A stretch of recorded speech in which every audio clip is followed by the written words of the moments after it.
Okay, so the first thing I'm going to do is I'm going to follow my evidence-based checklist.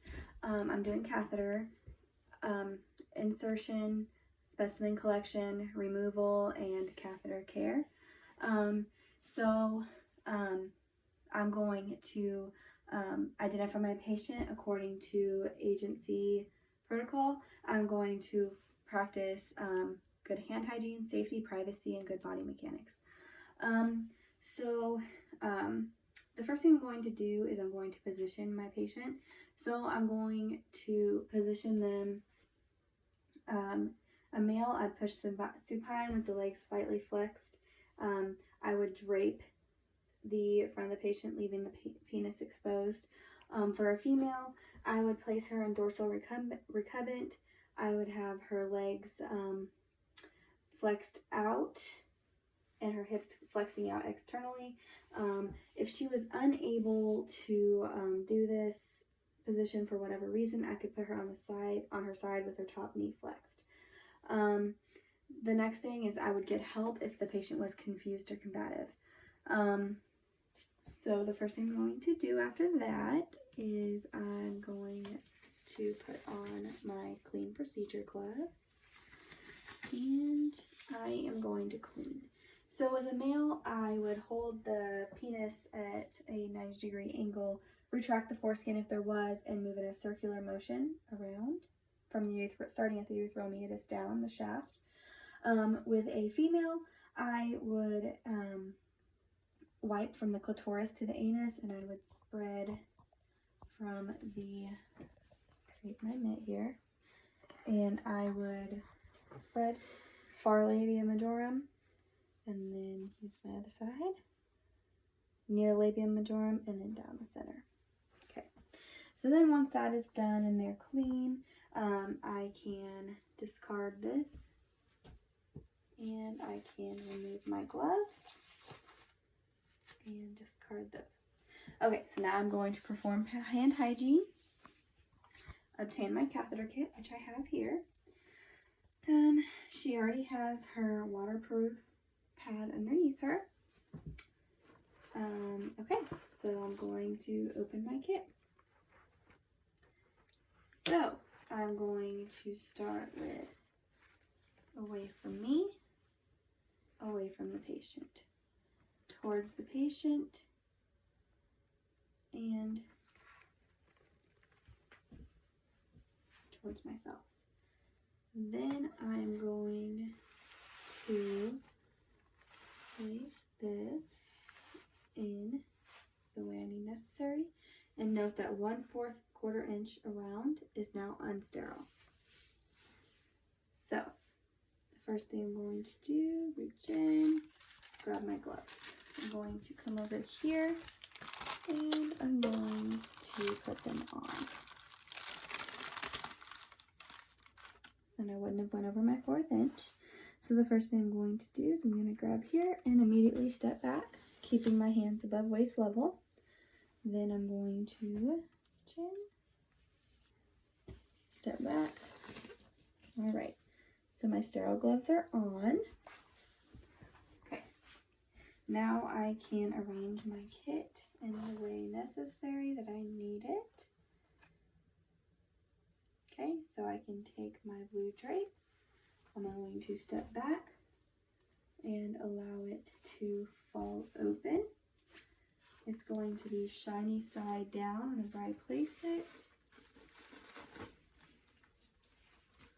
Cigarette roll, like so. And then I'm going to come in. I wouldn't have crossed over my sterile field, but given the amount of room I have here, okay, so now my drape is placed. I can go ahead and get rid of this drape. It is not needed. Okay, then I can take this, place it here. I can grab my specimen cup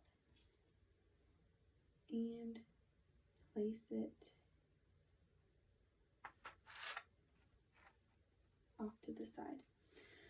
Okay, so now I'm going to go ahead and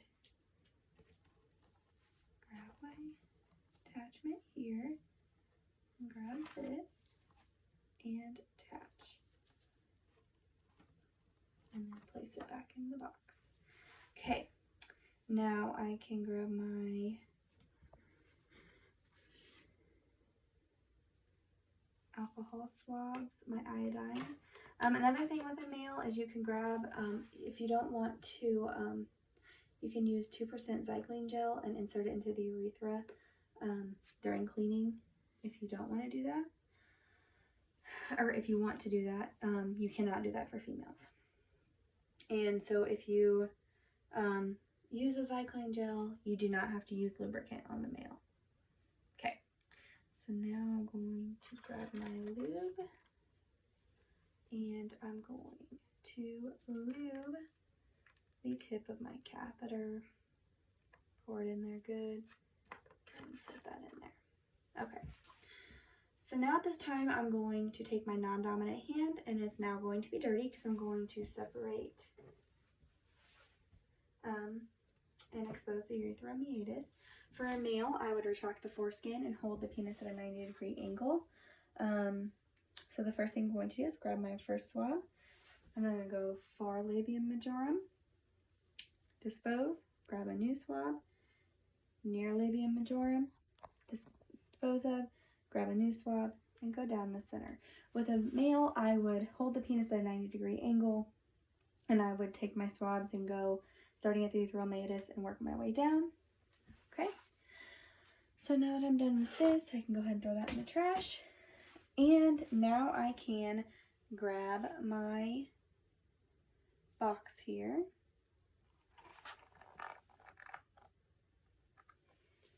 And place it in my sterile field down here.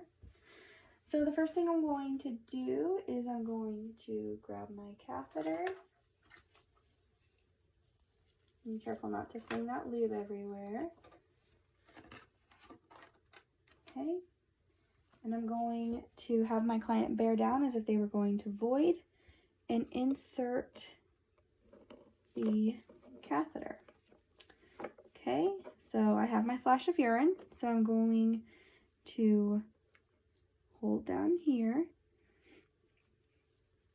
And then using my sterile hand, I would grab my syringe, fill the bubble, and I would note the amount of liquid that I instilled. I'm just going to instill enough here to keep it in there for me while I do the rest. Okay. So now I'm going to remove this. Okay, so now we are no longer sterile. The catheter is in place. I'm going to go ahead and secure the leg bag. I'm going to remove this. Now, if I were to need a specimen, I would take my alcohol swab. First thing I'm going to do is open my cap, place it down, making sure it stays sterile because this is a sterile specimen collection. So I would undo this, and I would do this immediately after inserting the catheter. So I'm going to swab off the end, and then I'm going to insert, not touching the sides. Okay, then I would swab off again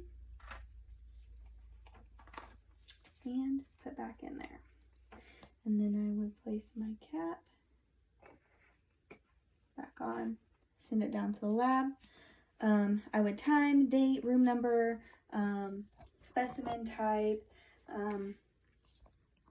make sure I identify that with her bracelet to make sure all the information is correct, birth date. So then when receiving a indwelling, if I need an indwelling specimen, I would drain my tubing. I would then clamp it like so.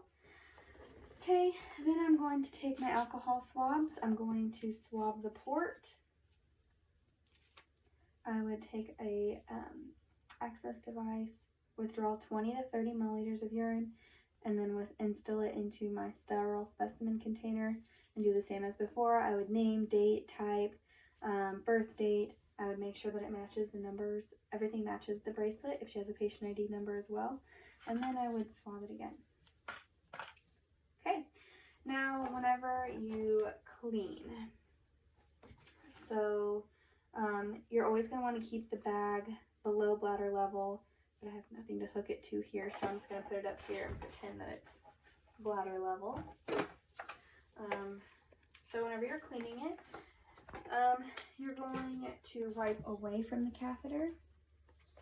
And if it's soiled, you're going to do this every shift, and if it gets soiled during that time, you would obviously clean it again. You are going to empty your bag every shift, or more frequently if it gets to be about half full, you want to empty it often. You're going to measure, so you're going to measure the amount, you're going to look at the odor, the color, the clarity, and you're going to note that. Whenever you drain it, you're going to use a granulated cylinder to get an accurate amount and a measurement. You are going to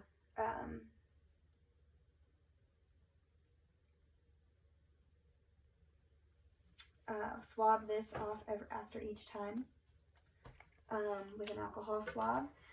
Okay, and then when removal, so you're going to explain the procedure to your patient. You're going to see if a specimen needs to be obtained. You would perform hand hygiene, put on new gloves. They could just be clean gloves. You're going to make sure there's an order. You're going to see if you need to collect a specimen at the time of removal. And then you will get your syringe and you're going to attach it. And you're going to look back to see how much was put into the balloon whenever it was instilled.